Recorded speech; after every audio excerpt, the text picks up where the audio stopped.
Hey guys, thanks for joining me. And if you like what you see, please subscribe. Hello, peoples. Welcome to Sharp Ends. Thanks so much for joining me today. I have something special for you from actually one of my viewers. His channel's name is Super Saiyan Blades. He doesn't have many followers. He's not a YouTube uh, guy like me, but follow his link right up here and do him a solid and follow him for sending in this knife to me. Really, really nice of him to share part of his collection with me, and of course, I'll send it back. If you're interested in doing the same thing, please let me know. Just send out an email to me at sharpends4279 at gmail.com, and we'll work something out. So yeah, he sent this to me, and I believe I know what this is. I believe that this is a TJ Schwarz knife, and I've never checked it out before. Oh yeah. Wow. So I have a couple other Schwarz knives, and this is definitely the biggest that I have seen. And this is a sheath that he made because it's labeled here, but it almost looks, post specialized made. But man, TJ does an amazing job with his sheaths in general and his knives, and this looks really, really cool. So let's check it out. This is the TR5, I believe. Oof. Oh, hey, before I open up this knife, smash that like button. Leave a comment. It really helps the channel. As always, thank you to my Patreon supporters who are the best. Oh, yeah. Oh, is this a little hollow grind? Maybe not. So this is a saber grind, a little bit of a drop tip saber grind type thing. This is obviously a nice big old bushcraft knife. Very cool. The ergos on it are absolutely exquisite. Nice little dimpling here on the handles. Full tang, and you've got the butt of the knife sticking out here, which can be used as a hammer for hammering in a steak or doing other things that you might need to smash down on. Nice coating here. I'm going to guess it's Creocoat. This is a TR5, I believe, and it's kind of a big dog, right? What do I mean by big dog? Well, let's compare it to, I just happen to have this here. That's not what I thought I was about to pull out. That's the Gen 5 from LT Wright, 6-inch blade. So looking at the TR5, looks like it's about 5.5 inches. It is overall 10. And what I really meant to compare it to was this Laotian bush dog, because they share a lot of DNA, as you can see. Now TJ has this nice, almost like a bolster coming up here, and a nice sharpening choil as well. Now you're not gonna be able to grip up on this. I guess you could a little bit if you were trying to do something finer, but yeah, very nice. Very, very nice. And you can kind of see where this is going to be really good for batoning. A saber grind isn't the best. It's better than a flat grind, but it's, nothing compared to a Scandi, but you're still going to be able to, whack the crap out of this. I am absolutely sure. And the metal of this is, I had to look it up. This is A2 knife steel. And that is a great, great steel for this kind of knife, especially when it's Creocoated like this.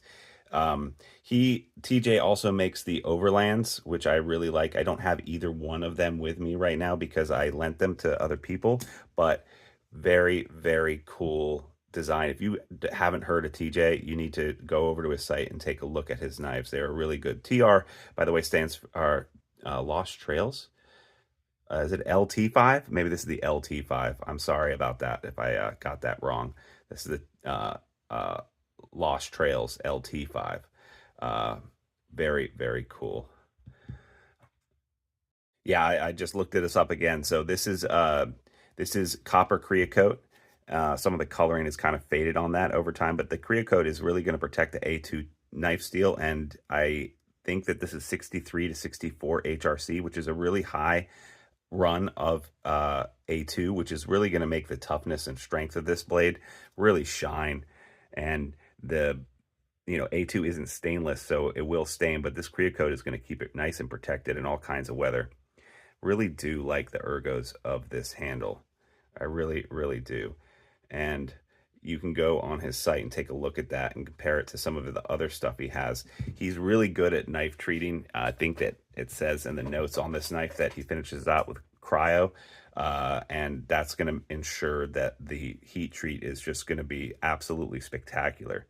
So very, very cool. Of course, you can take off these handles and take a look on the inside and make sure that nothing's going on in there, but it won't. I really like the coloring here too. And he has lots of different versions of this. I was just looking at his website, lots of different versions and color configurations too. And one thing that, even though he's a small maker, he does a really good job of, even on the Overland and the Overland Junior and the Overland, the big one, Max or whatever it's called. You get to choose the materials in a lot of degrees and what you want and how you want it to look like. Again, I'd show you my Overlands, but I don't have them. But those were really, really nicely done. And you can do a nice reverse grip on this actually too. It really feels natural to do a reverse grip here. Very cool. And batoning, I'm sure this is going to be great. I have a bunch of A2, bushcraft type knives, and they always hold up. Nice little lanyard hole back here that's kind of hidden. Absolutely fine if it's going to be that way on bigger bushcraft knives. I don't think that that's needed, but it's appreciated for those who do want that.